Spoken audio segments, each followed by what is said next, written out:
Salut tout le monde, bienvenue sur la chaîne. Aujourd'hui, on va parler d'un truc qui me fascine depuis que je suis tout petit, l'espace. Et ouais, l'espace, avec ses planètes mystérieuses, ses galaxies super lointaines et ses trucs complètement dingues. Préparez-vous à en prendre plein la vue, parce qu'on va explorer ensemble des histoires incroyables et des faits surprenants sur ce grand bazar qui nous entoure.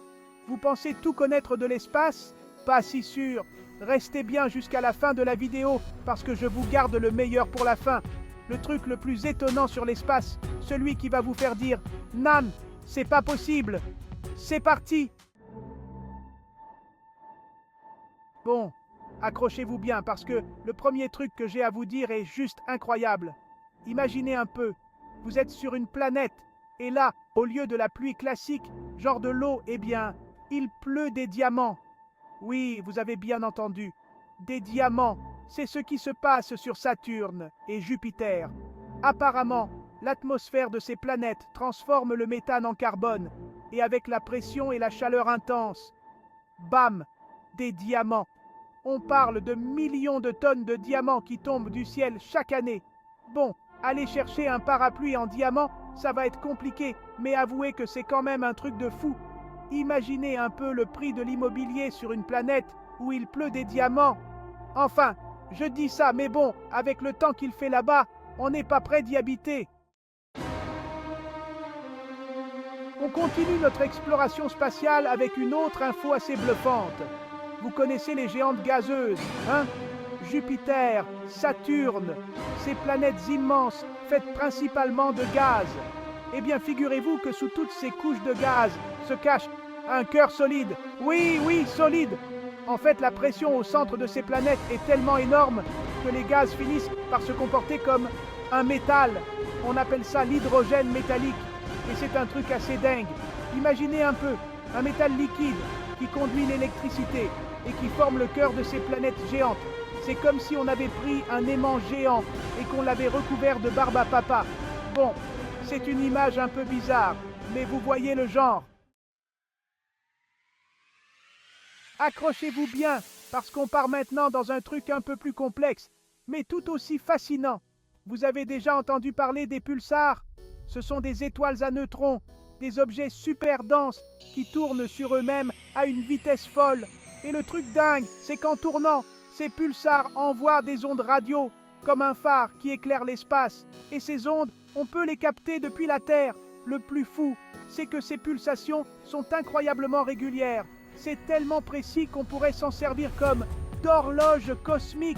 Imaginez un peu, une horloge basée sur la rotation d'une étoile à des années-lumière d'ici.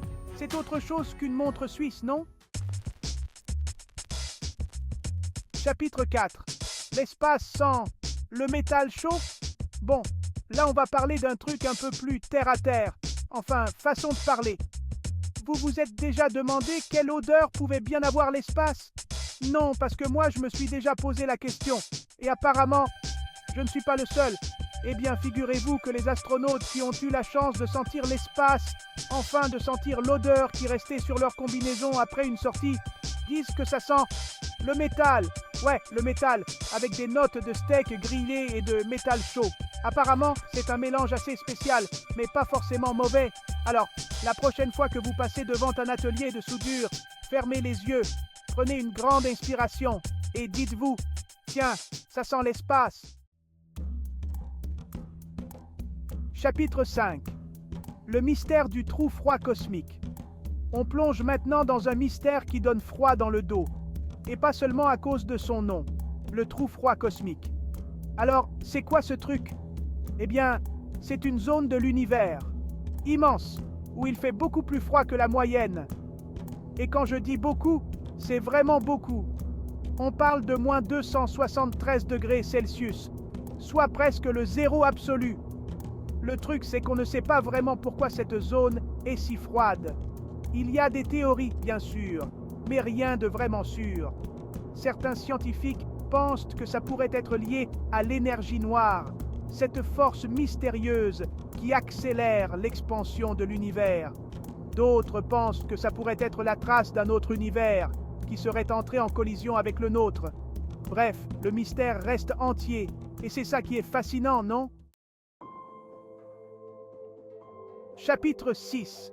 L'univers fini ou infini? On va s'attaquer maintenant à une question que tout le monde se pose depuis la nuit des temps. Est-ce que l'univers est fini ou infini? Alors là, accrochez-vous bien, parce qu'on n'a pas la réponse. En fait, c'est une question tellement complexe qu'elle donne le vertige. Imaginez un peu, si l'univers est fini, qu'est-ce qu'il y a après? Un mur, le vide. Et si l'univers est infini, ça veut dire qu'il y a une infinité de planètes, d'étoiles, de galaxies, et peut-être même une infinité de versions de nous-mêmes. C'est juste impossible à imaginer. Les scientifiques pensent plutôt que l'univers est fini, mais qu'il est en expansion constante. Mais bon, qui sait ce que l'avenir nous réserve? Peut-être qu'un jour on découvrira la réponse à cette question existentielle, ou peut-être pas. Chapitre 7. Le festin cannibale des galaxies. On reste dans le domaine du gigantesque avec un phénomène qui donne froid dans le dos, le cannibalisme galactique. Oui, vous avez bien entendu, les galaxies peuvent se manger entre elles. En fait, c'est un peu comme un jeu de billard cosmique. Les galaxies bougent tout le temps, et parfois, elles se rapprochent un peu trop les unes des autres. Et quand ça arrive, la galaxie la plus grosse attire la plus petite dans son champ gravitationnel et commence à la dévorer petit à petit. C'est un processus long et violent qui peut durer des milliards d'années. Mais rassurez-vous, notre galaxie, la Voie lactée, n'est pas près de se faire dévorer. Enfin, pas tout de suite. On a encore quelques milliards d'années devant nous avant que ça n'arrive. On part maintenant du côté de Mercure, la planète la plus proche du Soleil. Alors, Mercure, c'est un peu l'enfer. Il y fait une chaleur torride, le sol est rocailleux. Bref, pas vraiment un endroit où passer ses vacances. Et pourtant, figurez-vous qu'on a découvert de la glace sur Mercure. Oui, de la glace, sur la planète la plus proche du Soleil. Alors, comment c'est possible? Eh bien, c'est simple. Mercure tourne sur elle-même d'une façon très particulière et certaines zones de ses pôles ne voient jamais le Soleil. Du coup, il y fait toujours nuit et la température descend très bas, suffisamment bas pour que la glace puisse se former et rester. C'est fou, non? On termine notre voyage spatial avec un phénomène qui nous concerne tous, l'éloignement de la Lune. Et oui, notre satellite naturel ne cesse de s'éloigner de nous, à raison de quelques centimètres par an. Alors, c'est pas énorme, me direz-vous. C'est vrai, mais sur le long terme, ça peut avoir des conséquences importantes. Par exemple, les journées sur Terre pourraient devenir plus longues et les marées pourraient être moins fortes. Mais bon, pas de panique, c'est un processus extrêmement lent et on a encore le temps de voir venir. D'ici là, on peut continuer à admirer la Lune dans le ciel nocturne et à rêver de voyages spatiaux. On arrive maintenant au truc le plus étonnant de cette vidéo, celui que je vous ai promis au début. Accrochez-vous bien parce que c'est du lourd. Les trous noirs émettent des sons. Oui, vous avez bien entendu, des sons. Alors, évidemment, ce ne sont pas des sons qu'on peut entendre avec nos oreilles.